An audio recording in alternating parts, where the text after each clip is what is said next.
welcome to the deep dive.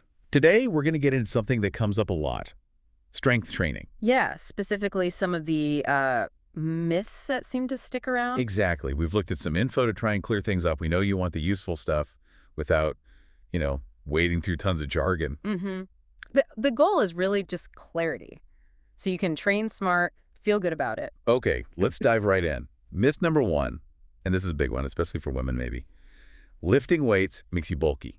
Oh yeah, the bulk myth. It's persistent. Where does that even come from, really? Well, I think people see bodybuilders maybe. But look, building significant muscle, it's actually a really slow process. Hello, how? It takes super consistent training, dedication, and honestly, usually a pretty serious focus on eating more calories, a surplus. Right, it's not like you lift a dumbbell twice and suddenly Hulk out. Not at all. And there are hormonal factors too, like testosterone levels, which differ significantly on average. For most women, getting bulky in that way is quite difficult and requires very specific, intense effort. So it takes real work, deliberate work. What's more realistic for someone starting out then? What usually happens is you get stronger, your muscles get more defined. It's more about like shaping the body. Shaping, toning. Ah. That sounds different from bulky. Exactly. And people often find their clothes fit better. They feel more capable. Plus, there are those other huge wins, right? Like metabolism, bone density. Absolutely crucial benefits. Strength training boosts your resting metabolism, meaning you burn more calories even when you're not working out. And yeah, stronger bones, which is just so important, especially as we age. Okay, so the whole bulky thing seems overblown. Hopefully that puts some minds at ease. We hope so. It really shouldn't be a barrier. All right, let's tackle number two. This idea of no pain, no gain.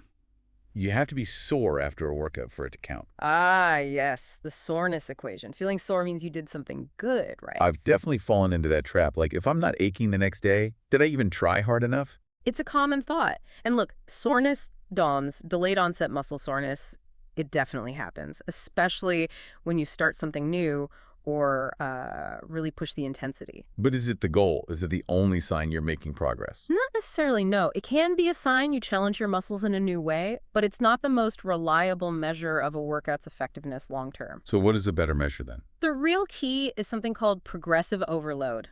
Fancy term, simple idea. Break it down. It just means gradually increasing the challenge over time. So maybe lifting slightly heavier weight than last week. Right. Or doing 1 or 2 more reps with the same weight. Or even just improving your form, making the movement cleaner. Little increments. Exactly. These small, consistent challenges are what tell your body, hey, I need to adapt to get stronger. That's what drives progress. Not necessarily crippling soreness every single time. So chasing that extreme soreness might not be the best strategy. Probably not. It can sometimes lead to overtraining, increase injury risk, or honestly just make working out feel like punishment, which isn't great for sticking with it, Yeah, sustainability is key. Okay, that makes sense. Okay. Focus on gradual improvement, not just the pain. Right. Listen to your body, but focus on that consistent, progressive challenge. Got it. Okay, myth number 3.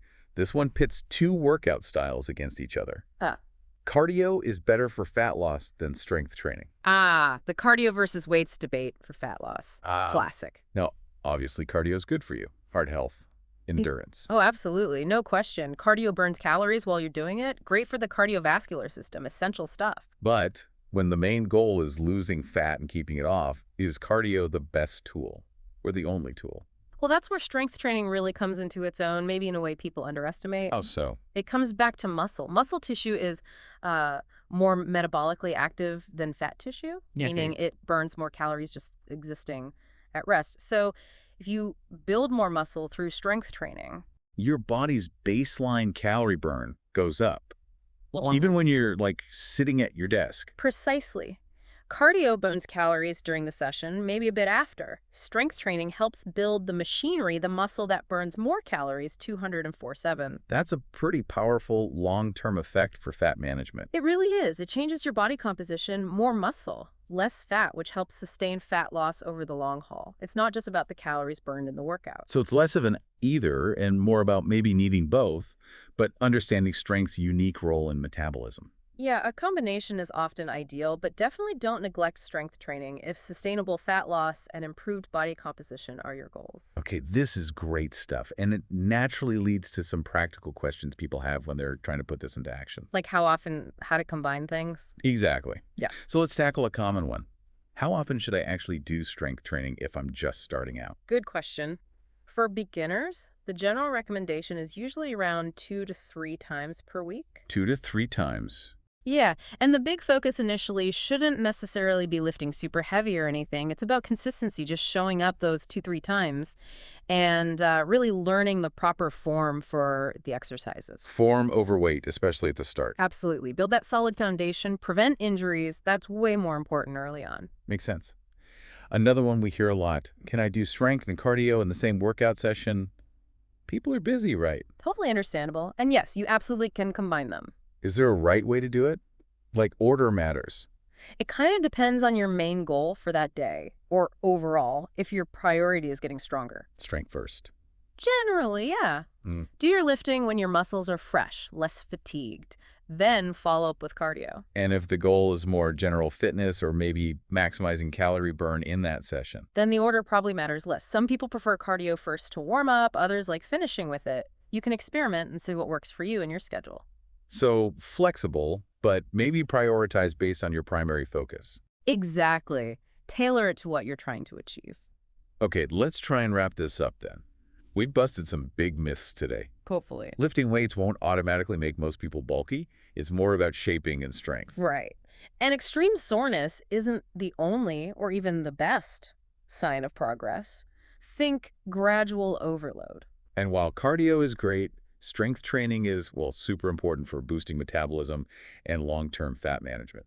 Key takeaways. It makes you wonder, doesn't it? Have any of these myths maybe held you back or shaped how you thought about exercise? Yeah. Maybe made you avoid the weight room or feel like you weren't doing enough if you weren't sore? Could be. So the final thought to leave you with is this. Now that we've unpacked these ideas, how might this understanding change your approach? How could focusing on consistency, progressive overload, and the metabolic benefits of strength training maybe unlock different results for you? Something to think about. Definitely. Thanks for taking this deep dive with us today.